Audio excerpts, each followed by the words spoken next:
Hi, Simon Kids subscribers. It's me again, Tony Hillery. Today we are going to read Saturdays at Harlem Grown, beautifully illustrated by Jesse Hartland and written by Tony Hillery.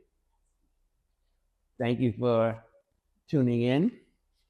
And same as before, you can go into our opening cover and you will see all the elements that you see on our farm. Very exciting.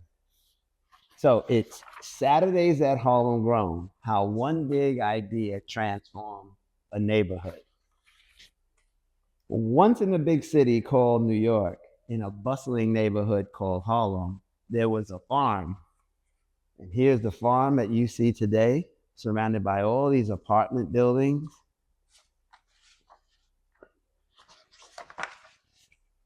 Nevaeh visited the farm every Saturday with her family. It was lush with fruits, vegetables, herbs, flowers. She helped build it with Mr. Tony. But it hadn't always been a farm. Not so very long ago, it was a sad, trash-filled lot. And then Mr. Tony, who worked at PS 75 across the street, and Nevaeh, a young student at the school, had an idea. They cleared away all the trash, they brought in good, clean soil, and they planted a garden. The garden was so beautiful in spring, summer, and fall, and very sad in the winter. So on snowy days, Nevaeh and Mr. Tony thought about what to plant in the spring. And finally, spring arrived, and Mr. Tony asked Nevaeh, how on earth can we do all this work ourselves? So they had an idea. Nevaeh wrote beautiful little invitations. We need your help. Harlem Grown spring cleanup on Saturday. All are welcome, rain or shine, all day long. And we put it in the building and we shared it with students at the school. And the word got out. And on Saturday, people came to help.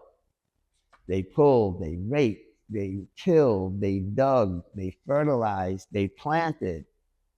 Soon there were clean garden beds, fresh soil, and plenty of room to grow. And then the next Saturday, they came again. Friends, grandparents, neighbors, teenagers, even more people than the week before. Soon there were more clean beds, fresh patches of dirt, tools to help, a shovel for digging, a rake for leveling, a hand hoe for weeding, and a watering can to help the seeds grow. They made markers so they knew what they planted and where. Sun and water were very important. Not too much or not too little, just enough. And day by day, they watched and waited and waited and waited. And while they waited for the seeds to sprout, Nevaeh and Tony taught the community about healthy eating with what they were growing. And they shared recipes to make at home with the produce from the farm. But now, they also taught the community how to help save the earth through composting and recycling. They even built a library where people could read books about urban farming and cooking. It seemed to take forever until one day a sprout appeared, and bit by bit it grew. Big, bigger, and bigger, and biggest. And soon, bright red peppers, yellow corn, juicy tomatoes, mint, basil, cilantro. There's always work to do on a farm. The next Saturday, the community appeared again to prune, to weed, to fertilize, to water. But then something funny happened. People also came to share their skills. This woman who grew up raising chickens came to show others how. A former cook came to share some recipes and tips. An author read her book. A carpenter built new planters. An electrician helped to put in lighting. A plumber came to help build watering pipes. And at last, the harvest. Nevaeh asked Mr. Tony, how should we celebrate our hard work? We need to have a party. So we did.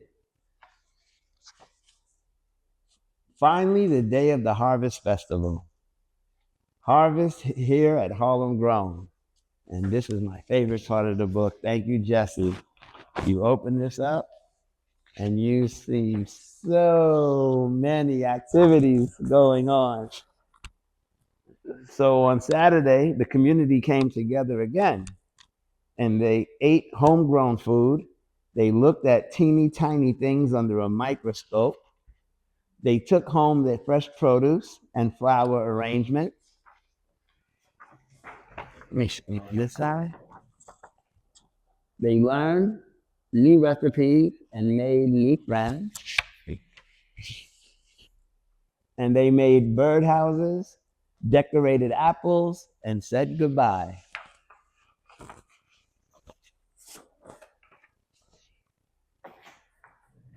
Once in a big city called New York, in a bustling neighborhood called Harlem, there was a farm. Nevaeh wanted to share. People wanted to help. They grew a garden, and together they grew a community too. That's the end of the book. But the moral of this story is that it's beautiful when you can bring people together, so many people coming together, unified by a common cause.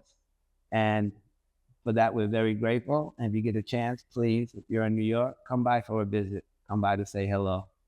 Thanks to everyone for reading along with me today. And for more videos like this, please subscribe to the Simon's Kids YouTube channel and check back often.